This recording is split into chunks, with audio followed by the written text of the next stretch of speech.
je suis Caro Caro. Bienvenue sur le podcast Au fil du yoga, podcast consacré au yoga, sa philosophie et son histoire.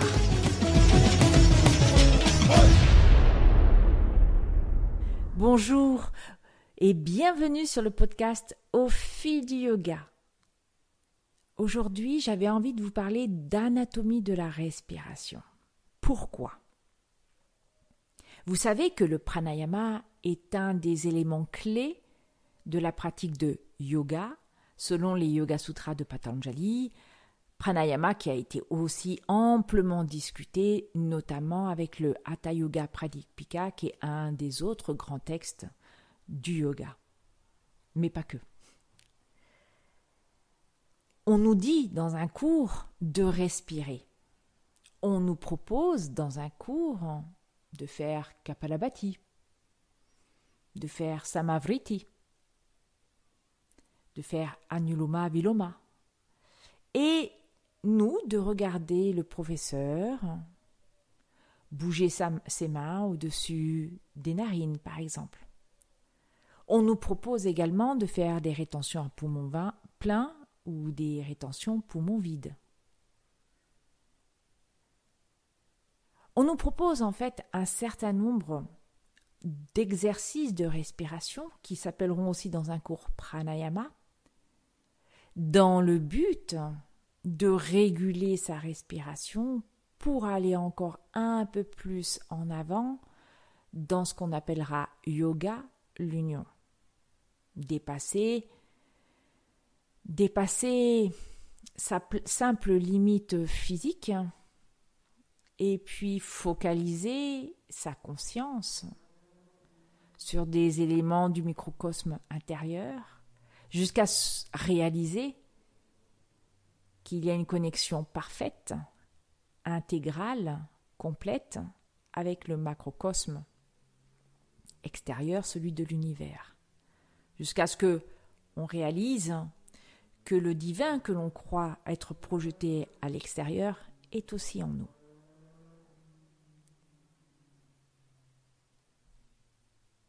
Je vois beaucoup de mes élèves avoir du mal à respirer profondément. Quand je dis respirer profondément, cela signifie avoir une respiration qui part de l'abdomen, de votre ventre, et qui remonte jusque dans la poitrine et jusqu'en haut de la poitrine au niveau des clavicules. C'est très difficile pour différentes raisons. D'abord parce que nous n'avons pas conscience que nous respirons.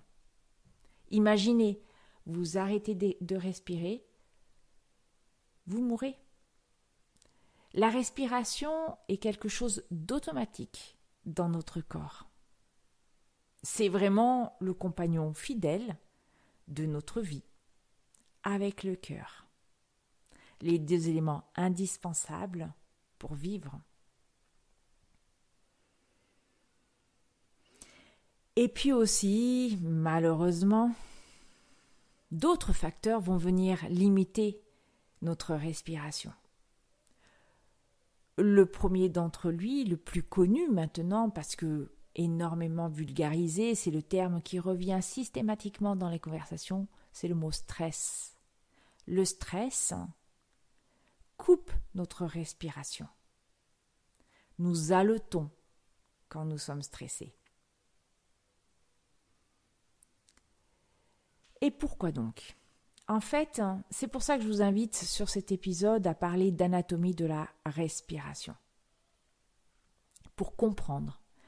Pas pour comprendre dans la théorie, mais pour comprendre votre propre corps. Pour justement arriver à amplifier cette respiration, d'une part, et puis bien entendu, maîtriser votre stress et maîtriser les effets physiologiques du stress sur votre corps et aussi sur votre cœur. Alors allons-y. Quand on inspire, c'est comme si on avalait de l'air. L'air ambiant passe par les narines. Vous allez me dire, mais moi je respire la bouche ouverte. J'ai beaucoup d'élèves qui respirent la bouche ouverte. Inspirer la bouche ouverte va avoir deux contraintes. La première, c'est que vous allez respirer, quand on est dans un air ambiant comme actuellement à Marseille, il fait chaud. Donc ça ne pose pas de souci. Mais, par exemple en hiver, l'air est froid. Vous avalez de l'air froid. Cet air froid va aller dans vos poumons. Vous imaginez que nous avons une température intérieure. Cette température intérieure va forcément chuter, il va y avoir comme une espèce de choc entre l'air froid qui pénètre dans le corps et la température intérieure de notre corps. Deuxième chose, si l'air passe par les narines, c'est parce que dans les narines, il y a des poils. Ces poils permettent de filtrer l'air, filtrer les particules de pollution, les pollens. Et bien entendu, les conduits dans les sinus permettent à l'air de se réchauffer progressivement. Donc la première indication, c'est d'essayer d'inspirer, voire d'expirer, par les narines.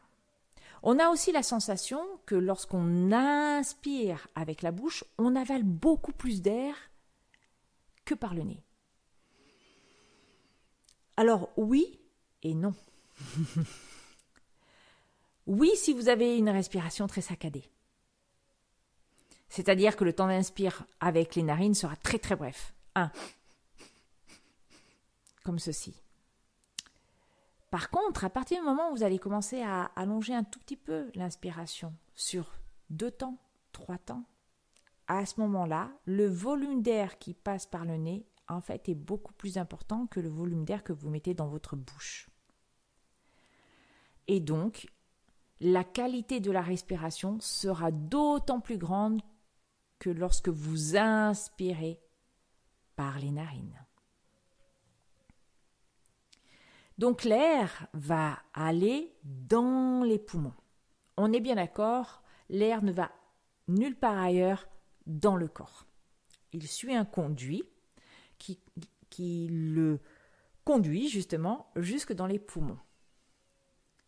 Les poumons sont situés à droite et à gauche de votre cage thoracique. Ils sont protégés par la cage thoracique, sauf que ils ont un élément qui les taquine un tout petit peu. Le poumon droit se trouve juste au-dessus du foie, et le foie est un énorme organe. Donc, le bas du poumon droit va venir contre le foie. Donc, en termes d'espace, le bas du poumon droit aura un peu moins d'espace que le poumon gauche. Mais le poumon gauche, lui, il a le cœur. Il a le cœur un peu devant et sur le côté par rapport à lui. Ça, c'est la première chose.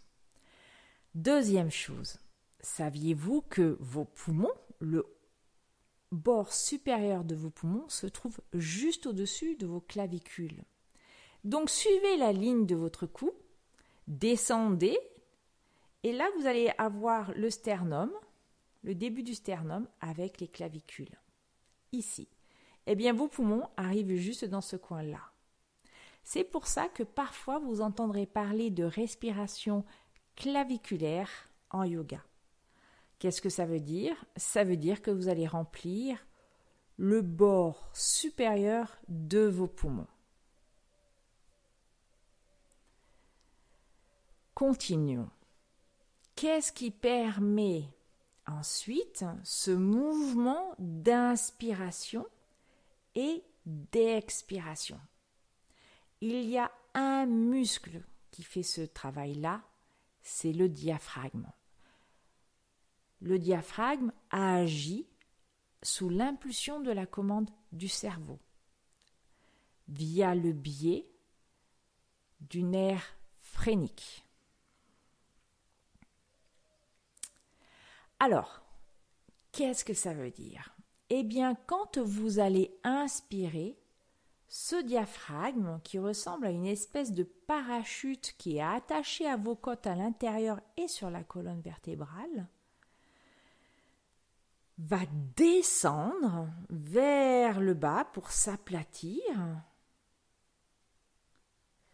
pour laisser de la place aux poumons pour se remplir. Et je dirais même plus que ça va jouer un rôle de piston. Ça va créer un appel d'air. C'est pour ça qu'on va inspirer de façon automatique pour remplir les poumons. Le diaphragme ne descend pas complètement tout en bas. Le diaphragme, il est forcément limité dans sa descente parce que juste dessous, il y a le ventre, il y a le foie. Donc, vous comprenez tout de suite que le diaphragme va appuyer sur ses organes et c'est pour ça qu'on a le ventre qui s'arrondit quand on inspire. Ceci étant dit, ça ne veut pas dire que quand on inspire, on relâche le ventre, on le gonfle comme un ballon. Pourquoi ? Eh bien parce que vous avez des abdominaux et vous avez un périnée, même les hommes. Le périnée, ça va être un muscle secondaire de la respiration, même si on n'a pas cette impression-là. Et souvent, on le compare à un diaphragme parce qu'ils ont tous les deux une configuration qui se ressemble beaucoup. Les abdominaux, notamment le muscle transverse qui est votre l'abdominal le plus profond, le transverse va tenir la sangle, votre ventre. Il va juste laisser de la place pour aider. Il va se relâcher un peu pour permettre au diaphragme de pousser, de combler l'espace de la cavité abdominale. Mais il est là aussi pour maintenir votre être. Et à l'expiration, c'est pas le diaphragme qui remonte comme ça tout seul, c'est la contraction de vos abdominaux, même très faible. Peut-être que vous ne vous en rendez pas compte, mais c'est cette contraction-là qui va permettre au diaphragme de remonter, de pousser sur l'air qui est dans les poumons, pour que cet air soit expulsé hors du corps. Ça, c'est le schéma de l'inspiration et de l'expiration. Sur les mouvements. Sur les mouvements, on a un diaphragme qui va aller et venir, donc une espèce de piston. Ce va-et-vient permet de masser vos organes. C'est pour ça qu'on dit, et notamment aussi le nerf vague, c'est pour ça qu'on dit que la respiration permet de retrouver son calme et aide à lutter contre le stress. Ceci étant dit, quand vous êtes stressé, sous le coup d'une émotion, une peur, vous allez vous rendre compte que vous haletez. Vous avez du mal à respirer, comme une crise d'asthme où on a beaucoup de mal à respirer. Ça veut dire que la commande directe entre le cerveau et le diaphragme est interrompue et que c'est le cerveau reptilien qui a pris la suite. Alors, dans le cerveau, si vous voulez, on a le cerveau qu'avait l'homme préhistorique, qui était le premier cerveau développé, qui était le cerveau qui répond dans l'immédiateté. Ce n'est pas le cerveau qui réfléchit. Donc, qui commande de façon quasi automatique, notamment nos réflexes de combat, de fuite, ou alors quand on se fige sur place. C'est cette commande-là qui arrive. Pourquoi ? Parce qu'il y a une émotion, une peur qui se crée. Et là, on a besoin, le corps va avoir besoin de se concentrer sur une seule opération, qui va être ou de combattre ou de fuir. Pour ça, j'ai besoin d'avoir tout d'un coup une explosivité dans les muscles qui fait que je vais avoir besoin de beaucoup de sang d'un coup. Donc le cœur va se mettre à battre très rapidement.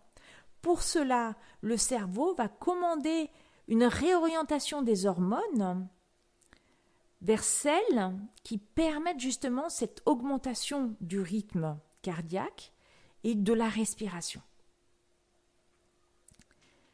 C'est pour ça qu'on dit que le stress, c'est bien. Oui, c'est bien le stress, à faible dose. Généralement, quand on est jeune, souvenez-vous, quand on passait les examens, on révisait au dernier moment. Il fallait un tout petit peu de stress pour vraiment s'y mettre. Et c'est là souvent qu'on était peut-être un peu meilleur que les autres fois. Mais la vie actuelle, mais c'est très certainement la même chose qu'avant, mais ça ne s'appelait pas comme ça, fait que nous sommes soumis à un stress constant, à des sollicitations constantes, à un degré de performance constant, que ça soit à la fois une performance voulue par exemple par votre environnement extérieur, un patron par exemple, mais aussi votre environnement intérieur, la façon dont vous avez été éduqué, la façon dont vous vous voyez qui vous met un peu la pression. Bon, tout ça crée le stress. Tout ça fait que vous respirez de façon très courte. Parce que quand on est stressé, le diaphragme ne prend pas la peine d'aller jusqu'en bas. C'est comme s'il était bloqué et il fait une petite course. C'est-à-dire qu'il ne va pas aller vers le bas. Il ne va pas permettre à l'abdomen de se remplir. On a ce qu'on appelle uniquement une respiration thoracique. Donc tout de suite, quand vous m'entendez parler de cela, vous dites, ben oui, une des réponses au stress, ça va être de respirer le plus profondément possible. Et quand on dit profondément, ça veut dire de permettre au diaphragme d'aller le plus bas possible et de remplir le plus haut possible ses poumons. Première chose.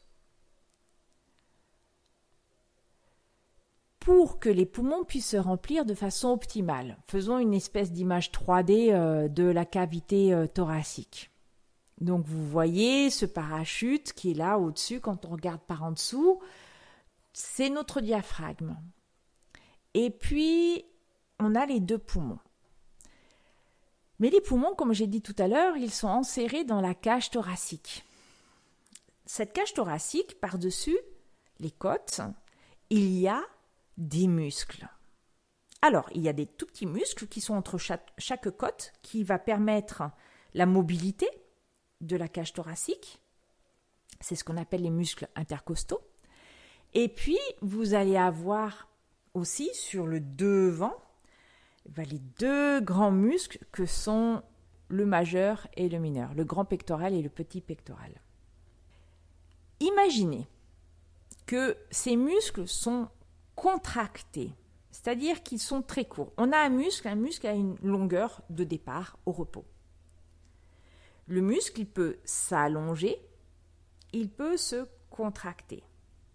À votre avis, sous l'effet du stress, que se passe-t-il pour un muscle ? Le muscle va avoir tendance à se raccourcir. Pourquoi ? Parce que pour bouger, ce muscle il a besoin d'oxygène et de sang. Or, on vient de dire que sous l'effet du stress, le sang et l'oxygène sont réorientés uniquement que vers certains muscles, notamment les gros muscles qu'on a dans les jambes pour fuir, les muscles des bras pour se défendre, mais pas les muscles des épaules et de la poitrine. Donc, ce muscle, ces deux pectoraux, s'ils sont courts, ils vont contraindre la peau de la cage thoracique sur la cage thoracique. Ils vont la contenir. Et quand je vais inspirer, c'est comme si je me trouvais dans un verre, ça ne va pas pouvoir s'étirer sur les côtés.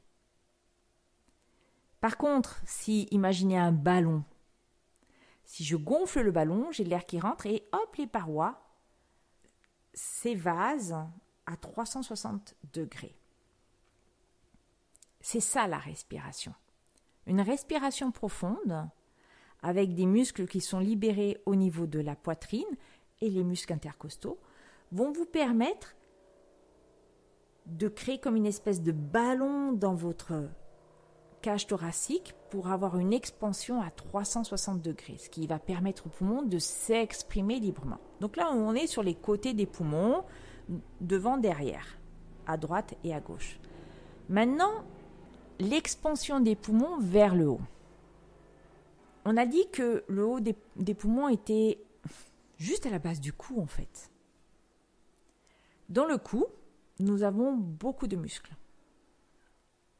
On a notamment le sternocléidomastoïdien, l'escalène et le trapèze. Le trapèze part du haut du cou pour aller, comme en trapèze, vers vos épaules et redescendre en pointe de diamant vers le milieu du dos. Quand ces muscles sont contractés, eh bien d'abord, vous n'allez pas pouvoir remplir le haut de vos poumons, mais vous n'allez pas pouvoir non plus remplir l'arrière de vos poumons parce que la cage thoracique, elle n'est pas que devant. Derrière aussi, il y a des vertèbres. Et ces vertèbres, elles sont aussi reliées par des petits muscles. Et c'est le même principe que l'avant du corps. Donc si on a des muscles dorsaux qui sont courts, respirer va être compliqué. Maintenant, observez-vous, vous êtes assis. Comment êtes-vous? Eh bien, malheureusement, avec nos écrans qui se sont multipliés dans nos vies, ordinateurs, tablettes, téléphones, le nombre d'heures grandissant que nous passons sur nos écrans, eh bien, nous avons nos épaules qui s'arrondissent vers l'avant. On tétanise dans une partie, je dirais, courte, nos pectoraux. On tire sur les muscles dorsaux, mais ça ne veut pas dire qu'ils sont souples, c'est simplement qu'ils se sont figés dans cette extension. Et en se figeant, ils sont devenus très durs. Et essayez de respirer quand vous êtes légèrement voûté vers l'avant. Vous allez voir que c'est très difficile de remplir les poumons. Pourquoi? Eh bien parce que notre posture, la posture que nous prenons, n'est pas optimale pour respirer. Nous avons besoin d'avoir une colonne vertébrale qui est droite, le haut du crâne poussé vers le plafond. Et pas d'avoir le haut ce qu'on appelle une syphose, en fait, le haut du dos qui s'arrondit de plus en plus. Donc la façon de se tenir assis, de se positionner dans la vie est très important. Bien entendu, encore une fois ici, le stress va jouer à part égale aussi avec les écrans, parce que je pense que les écrans entretiennent aussi un peu notre stress en fonction de ce que nous voyons sur cet écran ou de ce que représente cet écran. Eh bien, nous figeons notre respiration. Alors, le cou. Beaucoup de gens se plaignent d'avoir mal au cou. Je vous ai parlé du nerf phrénique. Le nerf phrénique qui passe entre les scalènes. Donc, vous imaginez que si vous avez un cou qui est très tendu, très dur, le nerf phrénique, il est pincé. Donc, la qualité de l'information qui va aller du cerveau au diaphragme sera mauvaise et ne permettra pas une respiration optimale. On a besoin aussi de relâcher les muscles des lobes temporaux. Donc là, si vous voulez, les muscles qui sont au-dessus de votre crâne, sur votre crâne. Et puis aussi les muscles des mâchoires, les gros masséters, et puis le muscle temporal. Et puis juste en dessous, ce qu'on appelle les ptérygoïdes. Ces muscles-là, on a du mal à les sentir, ils sont là. C'est ce qui permet à la mâchoire de bouger. Quand vous avez une mâchoire qui est très contractée, on serre les dents, on raccourcit ces muscles-là. C'est normal, c'est une attitude normale quand on est stressé. 1, on se ferme pour se protéger. Mais 2, on est prêt à attaquer. On serre les dents comme les chiens avant d'attaquer. On serre les dents. Mais c'est un peu la même chose en termes d'image. Alors, comment êtes-vous? Quand vous avez fait le tour de votre corps, du coup, vous pouvez comprendre pourquoi peut-être vous n'arrivez pas à respirer profondément. Honnêtement, vous pouvez vous obstiner à essayer de respirer, à faire des sessions longues de pranayama. Si votre corps n'est pas détendu, vous n'arriverez jamais à ce niveau optimal. Il va falloir travailler aussi bien la respiration, c'est très important parce que ça va être un travail conjoint, j'améliore la façon de respirer, mais j'améliore aussi en fait la qualité musculaire de mon corps. Quand je dis qualité musculaire de mon corps, c'est que j'apprends à détendre mon corps. C'est un cercle. C'est pas un cercle vicieux. C'est un cercle vertueux. Il faut juste trouver les points d'entrée. Par exemple, en Forest Yoga, qui est le style de yoga que j'enseigne, on met beaucoup l'accent sur en fait l'ouverture de ses muscles. Alors quand je parle d'ouverture, c'est en fait la détente de ses muscles. Et systématiquement, en début de cours, vous aurez toujours une détente du cou. Et systématiquement, on vous demandera de ne pas regarder les yeux dirigés vers le ciel. Souvent, une position, ce qu'on appelle les drishti, position des yeux pour se focaliser. Eh bien, pourquoi ? Il n'y a rien de négatif à cela. C'est qu'en fait, les drishtis sont apparus à une époque où les gens n'étaient pas à ce point-là stressés. Et donc, c'était un véritable moyen à la fois de focalisation pour le mental, mais aussi déjà d'union, d'intériorisation. Donc, rien de négatif. Cependant, le fait de, par exemple, vous êtes en trikonasana, le triangle, et vous avez la tête qui va se tourner vers le haut, vous introduisez une torsion dans votre cou. Cette torsion, en fait, au regard de notre vie actuelle, elle va contribuer à accentuer la contraction de vos mouvements, de vos muscles. Et peut-être même aurez-vous du mal à tenir la tête tournée là. Pourquoi ? Mais parce que vous mettez une énorme pression sur votre cou. Donc en Forest Yoga, par exemple, notre indication, c'est de relâcher l'oreille vers l'épaule, de ne pas tourner le regard vers le ciel. C'est très très difficile, parce qu'on a toujours cette envie de tourner la tête, d'abord parce qu'on voit les belles images de yoga, et puis qu'on se dit que si on regarde vers le ciel, on va communier avec son intérieur, qui est aussi donc ce fameux macrocosme. Moi, je vous dirais que cette focalisation, cette intériorisation, vous pouvez également l'avoir, sauf que votre drishti ne va pas se porter vers le haut, il va se porter sur autre chose. C'est ce qu'on appelle la détente du cou. Et troisième élément, extrêmement difficile lui aussi à mettre en place, c'est que, par exemple, lorsqu'on sort d'une posture comme allongée, je viens me mettre en position assise, ou je suis en flexion latérale avec une détente du cou, quand je vais redresser le torse, c'est ma main qui va remonter le visage, la tête à la verticale, et non pas le cou qui va se redresser pour porter la tête à la verticale. Pourquoi ? On vient de détendre les muscles et on le remonte de façon généralement assez brutale, assez rapide, ce qui fait que toute la détente qu'on a essayé de mettre en place, elle va disparaître. C'est ce qu'on appelle neck release pose. Et puis vous avez un ensemble de mouvements qu'il est possible de réaliser pendant vos postures pour justement étirer vos muscles. Étirer les muscles pectoraux. Par exemple, en portant les bras vers l'arrière. On sent qu'on tire sur les muscles. Mais ça veut dire aussi que derrière, vos omoplates ont cette possibilité, c'est de descendre en bas dans le dos. C'est pas qu'il faille absolument descendre les omoplates tout le temps dans le dos, mais ce mouvement-là, en fait, tire les pectoraux vers le haut, donc les étire, ce qui permet de donner de l'amplitude à la cage thoracique, d'ouvrir les côtes, de les ouvrir vers l'extérieur. Il faut un petit mouvement vers l'extérieur, ce qui permet de laisser un peu plus d'espace. On a donc aussi en Forest Yoga beaucoup de mouvements avec les bras qui n'existent pas dans d'autres styles de yoga. Pourquoi ? Pour justement permettre un travail musculaire qui permet d'allonger ces mouvements justement qui sont contraints par des muscles courts.